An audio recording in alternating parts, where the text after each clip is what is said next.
নমস্কার, সাংস্কৃতিক পর্দায় আপনাদের সকলকে স্বাগত। আপনাদের সাথে রয়েছে আমি অরূপা। এখনকার মতো বিশেষ বিশেষ সংবাদগুলি হলো: সিমনা বিধানসভার বিদ্যাসাগর গ্রাম পঞ্চায়েতের অধীন পঞ্জপ্তি বাজার স্থিত মৈত্রী কমিউনিটি হলে আজ বিজেপি, আইপিএফটি ও তীব্রামথা দলের এক যৌথ নির্বাচনী সভা অনুষ্ঠিত হয়। এই অনুষ্ঠানে উপস্থিত ছিলেন পশ্চিম ত্রিপুরা লোকসভা আসনের প্রার্থী বিপ্লব কুমার দেব, তীব্রামথা দলের প্রতিষ্ঠাতা মহারাজ প্রদ্যোৎ কিশোর দেববর্মা, সিমনার বিধায়ক তথা মন্ত্রী বিশ্বকেতু দেববর্মা, ইএম রবীন্দ্র দেববর্মা, ইএম রুবেল দেববর্মা সহ অন্যান্যরা। इसमें जब मैं राजनीति में नहीं था तभी भी मैं आपको प्यार किया, जब मैं कांग्रेस में था तभी भी आपको प्यार किया, आज टीपरामोथा में हूं आज भी प्यार करता हूं। यहां मैं प्रचार करने आया हूं मेरे दोस्त के लिए, आज भी प्यार करता हूं क्योंकि मैं जानता हूं कि कैंडिडेट ठीक है। जब ये सीएम थे हमारा रियान का प्रॉब्लम था, बहुत टेंशन थी, 2-2 महीना तक खाना नहीं मिला, सबने राजनीति की। मैं अमित शाह जी से मिला, मैंने बोला कि हमारा रियान लोग भी हम लोगों का त्रिपुरा का ही है, डुम्बुर में हमको हटाया गया, अन्याय हुआ है, प्लीज इनको जगह दीजिए। होम मिनिस्टर ने इनसे बात किया, 2 महीने के अंदर, अगर मुख्यमंत्री चाहता तो ना बोल सकता था, लेकिन इन्होंने 2 महीने के अंदर हाँ बोलकर 38,000 रियान परिवार को त्रिपुरा में 38,000 रियान लोग जब कोरोना हुआ, मैं सीएम से, हम लोग उस टाइम मोथा एडीसी में था, आज भी है, मोथा था, मैं इनसे मिलने गया तो मैंने कहा कि यहां में हॉस्पिटल को थोड़ा ठीक करना चाहिए। हमने 22 करोड़ मांगा, 22 करोड़। ये खुमुलों आए, इससे पहले मानिक सरकार खुमुलों कभी नहीं आए, ये फर्स्ट चीफ मिनिस्टर था जो खुमुलों आए। And I think last only chief minister Khumulwng आकर हमने 22 करोड़ मांगा, इन्होंने 30 करोड़ दिया और बोला कि यहां में कोरोना के टाइम ऑक्सीजन का प्रॉब्लम है, ऑक्सीजन का सिलेंडर का प्लांट भी दिया। वो मैं कल बोलना भूल गया था, ऑक्सीजन सिलेंडर प्लांट भी आपने दिया।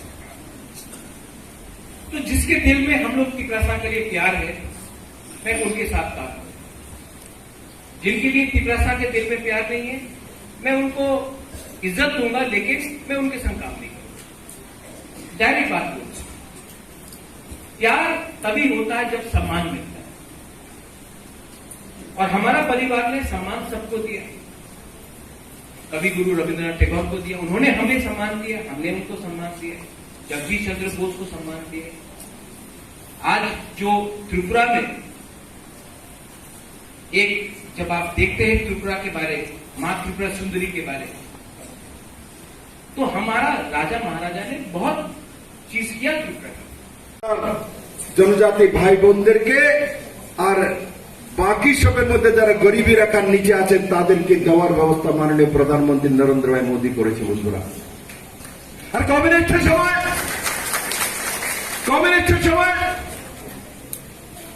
ঘরে চাল নেই, ভাত নেই, তার জন্য মানুষকে না খেয়ে থাকতে হতো। এই রাজ্যের মধ্যে ইতিহাস রয়েছে। আমি মুখ্যমন্ত্রী হওয়ার পরও আমার উপরে ইলেকশন জিতেন চৌধুরী লাগিয়েছিল। বাদল চৌধুরী এরা বিধানসভাতে বলতো যে বিপ্লব দেব মুখ্যমন্ত্রী গন্ডা সরাতে और अम्बासर কাছে এক বড় জনজাতি মহিলার ফটো দৈনিক সংবাদে ছাপিয়ে দিয়েছে যে ঘরে চাল নেই, না খেয়ে মরছে বিপ্লব দেব মুখ্যমন্ত্রী, ত্রিপুরার মানুষ না খেয়ে মারা যাচ্ছে। কারণ কি ওদের সময় না খেয়ে মারা যেত, তার জন্য ওইটাই কপি করছে।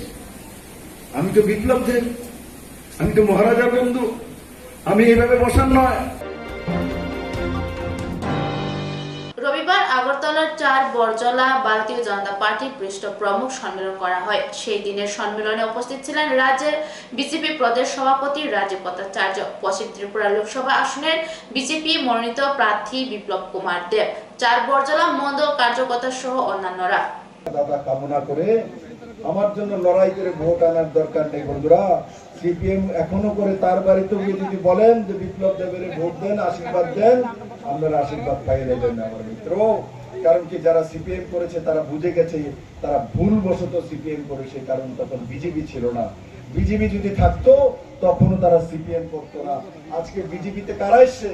বিজেপি তো জন্ম দেয়নি, যারা সিপিএম কংগ্রেস করেছে এরাই তো এসছে। তাদের কাছে তখন উপায় ছিল না, তার জন্য ওই পার্টিগুলো করতে হতো। যেই মাত্র নরেন্দ্র ভাই মোদী, জেপি নাড্ডা, অমিত ভাই শাহ এসে গেছে ত্রিপুরাতে, ত্রিপুরার মানুষ সেই দিকে চলে গেছে। তার জন্য আমি সবাইকে একবার বলবো, আমার জন্য বাড়ি বাড়ি গিয়ে ভোট চাইবেন তো? যাবেন তো? আর কে কে যাইতো না তোলো? দমক দমনে বলো তুলে না, তুমি যাইতে না? ওই বলে যাইতো না, এরে পুরস্কার দিয়ে দেবো, ডাকো ডাকো, এরে পুরস্কার দিন, লাগতো না? যাইবো একবার মেরে সাথ বলে, ভারত মাতা কি, ভারত মাতা কি, নরেন্দ্র ভাই মোদী কি। তুই মাঝখানে এটি কয় না, এটি হয়েছে কংগ্রেসের ভূত রয়েছে বলে, ভারত মাতা কি, নরেন্দ্র ভাই মোদী কি, জেপি নাড্ডা কি, ডক্টর মানিক শাহ কি, राजीव भट्टाचार्य जी की, बरजला बीजेपी की, महिला मोर्चा की, युवा मोर्चा की, ओबीसी मोर्चा की, एससी मोर्चा की, समस्त मोर्चा की, भारतीय जनता पार्टी, भारतीय जनता पार्टी जिंदाबाद। सबाई के धन्यवाद। जय श्री राम गीता, जय श्री राम। এটা বলতে পারবেন মহিলাদের জন্য করেছে এক সিঙ্গেল কাজ, কিন্তু বিপ্লব দেবকে যদি জিজ্ঞাসা করে যে ভারতীয় জনতা পার্টি মহিলা মোর্চা করায়, আজকে ভারতীয় জনতা পার্টির কার্যক্রম আছে, এই কার্যক্রমে সবচেয়ে বেশি মহিলা এখানে একত্রিত হয়েছে। এই মহিলারা এমনি একত্রিত হয়নি, কারণ কি নরেন্দ্র ভাই মোদী দেশের মহিলা রাষ্ট্রপতি দিয়েছে। নরেন্দ্র ভাই মোদী 11 জন কেন্দ্রীয় মন্ত্রী দিয়েছে। নরেন্দ্র ভাই মোদী দেশের মধ্যে প্রথমবার মহিলা বিত্তমন্ত্রী মানে ফাইন্যান্স মিনিস্টার নির্মলা সীতারামনকে দিয়েছে।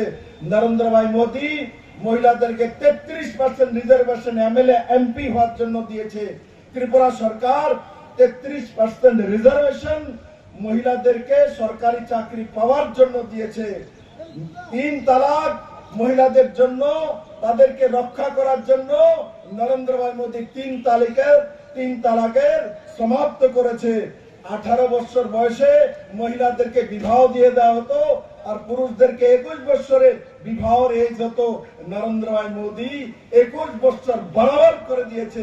নরেন্দ্র ভাই মোদী বেটি বাঁচাও বেটি বাড়াও প্রকল্প এনে পুরুষ এবং মহিলাদেরকে সম অধিকার দিয়েছে।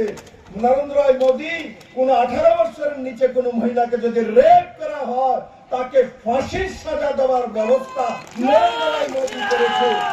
নরেন্দ্র ভাই মোদী এসএইচজি গ্রুপ বানিয়ে দেশের মধ্যে মহিলাদেরকে সশক্তিকরণের ব্যবস্থা, রোজগারের ব্যবস্থা করে দিয়েছে মেরে মিত্র। এখন যদি আমি কমিউনিস্টদেরকে বলি, মহিলা সশক্তিকরণের কথা তো বলেছেন আপনারা, নারী শক্তির কথা তো বলেছেন আপনারা, নারী সমিতি তৈরি করেছেন। আমার কিছু বোন তখন তাদের মিছিলে যেতে হতো, কিন্তু কমিউনিস্টরা এখনো বলতে পারে না মহিলাদের জন্য এরা কি করেছে। জরুর এই কংগ্রেস এবং কমিউনিস্টরা ত্রিপুরাতে মহিলাদের বলাৎকারের ব্যবস্থা করেছিল মানে মিত্র। তার জন্য আমি বলি যে কমিউনিস্ট এবং কংগ্রেস এরা মিথ্যা বলে। আজকে মহিলা এমনি আসে না। যদি অন্য কোন আমার মিডিয়ার বন্ধুরা আছে তাদেরকে বলি, আপনারা কোনদিন দেখেছেন কোন পার্টির মধ্যে এত বড় মাত্রায় শুধু ভোট জ্বালাতে এত মহিলা এসছে? আমি আজ পর্যন্ত দেখিনি, কোন পার্টিতে কোনোদিন হয়ও নি মেরে মিত্র। তার কারণ কি? নিমন্ত্রণ করাতে চলে এসছে, মহিলা মোর্চা বলাতে চলে এসছে না, তার জন্য এসছে এরা জানে যে নরেন্দ্র মোদীকে ভোট দিতে হবে, কারণ মোদী মহিলাদের পক্ষে কাজ করে মেরে মিত্র, মহিলাদের সশক্তিকরণের কাজ করে। এই বিপ্লব দেব যখন ত্রিপুরাতে এসেছিল তখন মাত্র 6000 সেলফ হেল্প গ্রুপ মহিলাদের ছিল। আর তার মধ্যে 46,000 মহিলা কাজ করত। আজ আমি গর্ব করি, আজকে ভারতীয় জনতা পার্টি সরকার, আমিও মুখ্যমন্ত্রী ছিলাম, এখন মানিক বাবু আছে, ত্রিপুরাতে 60,000 66,000 থেকে 60,000 সেলফ হেল্প গ্রুপ আমরা তৈরি করেছি। আর তার মধ্যে প্রায় 4 লাখ মহিলা কাজ করে, তার ব্যবস্থা ভারতীয় জনতা পার্টির সরকার করেছে।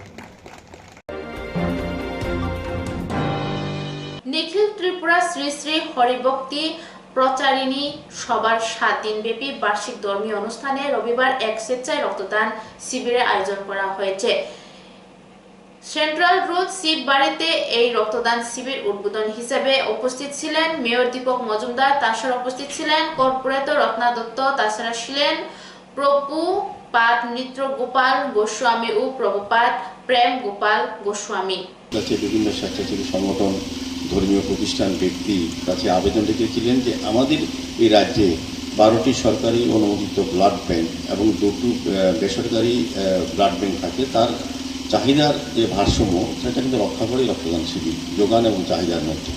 তো আমাদের রক্ত স্বল্পতা ব্লাড ব্যাংকে দেখা দিয়েছিল, তার আহ্বানে, মুখ্যমন্ত্রীর আহ্বানে কিন্তু সবাই এগিয়ে এসেছিলেন এবং আজকে এখান থেকে যারা রক্ত দেবেন তাদের রক্ত কিন্তু ওই ব্লাড ব্যাংকের যে প্রয়োজনীয়তা সেটা মেটাবে এবং ভারসাম্য রক্ষা করবে। কাজেই রক্তদান অত্যন্ত প্রয়োজনীয় ক্ষেত্রে বলবো। আগে আমরা এটা শিবির বলতাম, এখন এটাকে আমরা উৎসব বলি। কারণ এই কারণে আমরা দেখেছি যখনই কোনো বাড়ির কোনো আনন্দ উৎসব, বিবাহ বাসর বলেন, শ্রাদ্ধ আসর বলেন, কিংবা জন্মদিন বলেন, বা কোনো সংস্থার প্রতিষ্ঠা দিবস বলেন, বা বার্ষিক সম্মেলন বলেন, বা রাজনৈতিক দলের প্রতিষ্ঠা বা ক্লাবের প্রতিষ্ঠা দিবসে কিন্তু এখন রক্তদানের মাধ্যমে শুরু হয়। এই কারণে এটা একটা উৎসবের মেজাজে আমাদের রাজ্যে সারা ভারতবর্ষে সবচেয়ে বেশি সবাই কিন্তু অংশগ্রহণ, সমস্ত এলাকার মানুষ, সমস্ত জাতি, ধর্ম, বর্ণ নির্বিশেষে রক্তদানে এগিয়ে আসেন। রক্তদানকে মহৎদান বলা হয় এই কারণে যারা আজকে রক্ত দিচ্ছেন বা যারা রক্ত গ্রহণ করবেন, দাতা এবং গ্রহীতার মধ্যে জানেন না জাত, ধর্ম, বর্ণ, আমরা যেটা নিয়ে সবসময় লড়াই চলে সবার মধ্যে, কিন্তু রক্তদানের মধ্যে কিন্তু এটা একটা জায়গা চলে আসে, এটাকে মানব ধর্ম পালন করা। সেক্ষেত্রে কিন্তু একটা জায়গা আছে, কে কার রক্ত দিচ্ছেন, কে কার রক্ত গ্রহণ করছেন, আর কিন্তু এই ভেদাভেদ থাকছে না। কাজে রক্তদান হচ্ছে ভগবানের, আমাদের যারা দেহের মধ্যে সবচেয়ে বড় উপহার ভগবান আমাদেরকে জন্মসঙ্গে দিয়েছেন, যেটার বিকল্প নেই। আমাদের দেশের বিজ্ঞানীরা চন্দ্রযান শিখতে গেছে, মঙ্গল গ্রহে গেছে, চন্দ্রগ্রহণ গেছে, কিন্তু রক্তের বিকল্প তৈরি করতে পারেনি। রক্তের বিকল্প হচ্ছে আজকে যারা দিচ্ছেন তাদের মানবীয়তা এবং তাদের মানব ধর্ম যেটা পালন করছে মানুষের জন্য, সেটাই হচ্ছে বিকল্প। কাজে আমাদের রক্ত দিয়ে আমরা অন্য একটা পরিবারকে বাঁচাতে পারি। এবং তার সঙ্গে সঙ্গে কিন্তু যারা এখানে ডাক্তারবাবুরা যারা আছেন তারা জানেন যে যারা আজকে রক্ত দিচ্ছেন শুধু একজন মুমূর্ষু রোগীকে বাঁচাচ্ছেন না, পাশাপাশি এই উপাদান থেকে 4টা রোগীকে বাঁচানো যায়। আর যারা রক্ত দিচ্ছেন তারা কিন্তু নিজে জেনে যাচ্ছেন আমরা কতটা সুস্থ আছি। এটাও কিন্তু যেমন অন্যকে বাঁচাচ্ছেন, নিজেও কিন্তু আগামী দিনের জন্য সতর্ক হয়ে যাচ্ছেন যে আমি কোনো কঠিন রোগে আক্রান্ত কিনা। কাজে রক্তদান উৎসবে সকলকে সামিল হলে যেমন রক্তদাতার মাধ্যমে যেন অন্য পরিবার মুমূর্ষু রোগীকে বাঁচানো যায়, নিজেকেও বাঁচানো যায়, পরিবারকে রক্ষা করা যায়। তো সার্বিকভাবে আমি আলোচনা দেখে মহারাজ এখানে বলবেন, গুরুজি আমি বলবো যারা রক্তদানে এগিয়ে এসেছেন তাদেরকে ধন্যবাদ জানাই। আগামী দিনও শ্রী শ্রী হরিভক্তি প্রচারণী সভা তারা যেমন ধর্মীয় কাজে মানুষকে সুস্থ সুন্দর রাখা, সমাজকে ভালো রাখা এবং সুন্দরভাবে রাষ্ট্র গঠনে মানুষকে অংশগ্রহণ করানো, ধর্মীয় ভাবাবেগের মধ্যে হিন্দু সনাতন ধর্মকে আরও সমৃদ্ধ করার ক্ষেত্রে তারা যেমন কাজ করে যাচ্ছেন, সামাজিক দায়িত্ব হিসেবেও তারা এই ধরনের অনুষ্ঠান সারা বছরই করে থাকেন। আমি ওনাদেরকে অনেক অনেক শ্রদ্ধা প্রণাম জানিয়ে এবং উপস্থিত সকলকে আবারও ধন্যবাদ জানিয়ে আমার আলোচনা শেষ করলাম। নমস্কার, জয় হিন্দ। লোকসভা নির্বাচনের মুখেও রাজ্যের থেমে নেই অনুপ্রবেশের ঘটনা। রবিবার আগরতলা রেল স্টেশন থেকে ধরা পড়ে 3 জন রোহিঙ্গা যুবক। তারা ট্রেনে করে হায়দ্রাবাদ যাওয়ার উদ্দেশ্যে আগরতলা রেল স্টেশনে অবস্থান নিয়েছিল। ধৃতরা হলো আব্দুর রাশিদ, এমডি ইউসুফ এবং হামিদ হোসেন। ধৃত 3 জনের বয়স 23 থেকে 25 বছরের মধ্যে। ট্রেনগুলো যা প্রায় মুহূর্তে আমরা চেকিং করি, তো আজকেও সকাল প্রায় 7:45-এর দিকে আমরা যাত্রী প্যাসেঞ্জারগুলি চেকিং করছিলাম। তো এমন সময় আমরা 4 জনকে নোটিশ করি একটু সন্দেহভাজনক তাদের গতিবিধি। তারপর আমরা 4 জনকে ডিটেইন করি ওই স্পটেই, আগরতলা রেল স্টেশনের যে মেইন গেট, প্ল্যাটফর্মের এন্ট্রি গেট। তো তাদেরকে জিজ্ঞাসাবাদ করে প্রথমে জানতে পারলাম যে তারা রোহিঙ্গা এবং তারা প্রায় 8 বছর আগেই ওয়েস্ট বেঙ্গল বনপুল একটা বর্ডার আছে তাদের কথা আর কি, তারা বাংলাদেশ থেকে হায়দ্রাবাদে গিয়েছিলেন। তো ওইখান থেকে তারা আবার এই দুই দিন আগে আবার এখানে এসেছিল, তারা বাংলাদেশ যাবে বলে এরকম বলেছে। তো এখানে যেহেতু আমাদের পুলিশ প্রশাসনের প্লাস এখন তো ইলেকশনের মরশুম, তো খুব দরকার পড়ে তারা আবার রিটার্ন যেতে চেয়েছিল আজকে, যতটুকু তাদের সঙ্গে কথা বলে জানলাম আর কি। তো এই সময় আমরা তাদেরকে গ্রেপ্তার করেছি আর কি, এবং এই ইয়েতে আমরা একটা মামলা নিয়েছি আমাদের জিআরপি থানাতে। আজকে তাদেরকে কোর্টে ফরওয়ার্ড করবো। তাদের নামগুলি কি কি? তাদের একজনের নাম হলো আব্দুল রশিদ, আর তাদের পিএস এমনি বলেছে মন্ডু, বয়স ডিস্ট্রিক্ট আইকুব মায়ানমারের। আর আব্দুল রশিদের বয়স 24, সবার একই বাড়ি। আরেকজন হলো এমডি ইউসুফ, ওর বয়স 23। আর 3 নম্বর যিনি আছেন উনি হলো এমডি হামিদ হোসেন, ওনারও 23 বছর। আর এই 3 জনই আর কি। ওদের কাছে কিছু পাওয়া গেছে কি? ওদের কাছে না এমন কিছু নেই, তবে একজনের কাছে একটা কিপ্যাড মোবাইল পাওয়া গেছে, এমনিতে আর কোনো কিছু নেই। নেশা বিরোধী অভিযানের সাফল্য বিশালগড় থানার পুলিশ।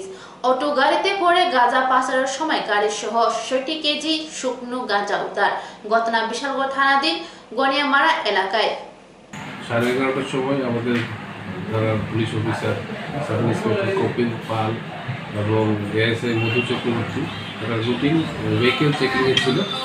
তো গনিয়ামারা জায়গাতে, এখানে গনিয়ামারা আর কাঠালিয়া বাড়ি যে জায়গাটা রাস্তাটা, এখানে ক্রসিংয়ে আমাদের পুলিশ পার্টি যখন চেকিং করছিল তখন একটা অটো পুলিশ পার্টিকে দেখে ওই অটোর চালক পালিয়ে যায়। কিন্তু অটোটা আমরা ধরতে সক্ষম হই।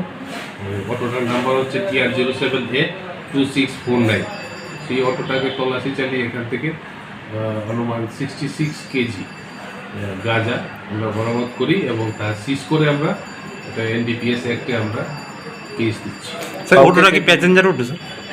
হ্যাঁ, অটোটা তো এমনি তো অটো তো TR07A2649। এটা আমাদের কাছে দাঁড়ানো ছিল।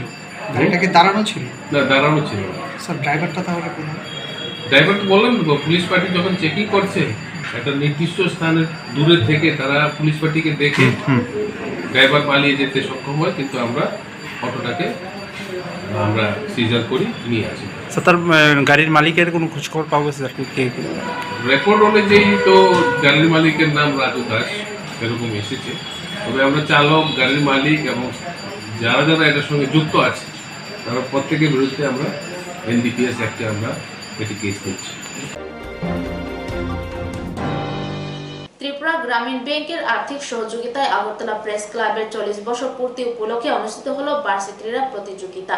পুরনো জেল সংলগ্ন Khudiram Bose English medium school মাঠে এই বার্ষিক ক্রীড়া প্রতিযোগিতা অনুষ্ঠিত হয়। এই প্রতিযোগিতায় উদ্বোধন করেন ত্রিপুরা গ্রামীণ ব্যাংকের চেয়ারম্যান সতেন্দ্র সিং। আমাদের পক্ষ থেকে হার্দিক অভিনন্দন জানাচ্ছি।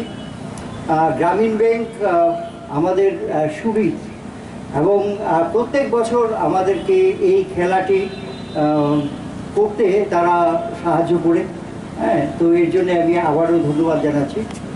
এছাড়া মঞ্চে রয়েছেন আমার व्यक्त करता हूं कि उन्होंने मुझे मुख्य अतिथि के रूप में इनवाइट किया।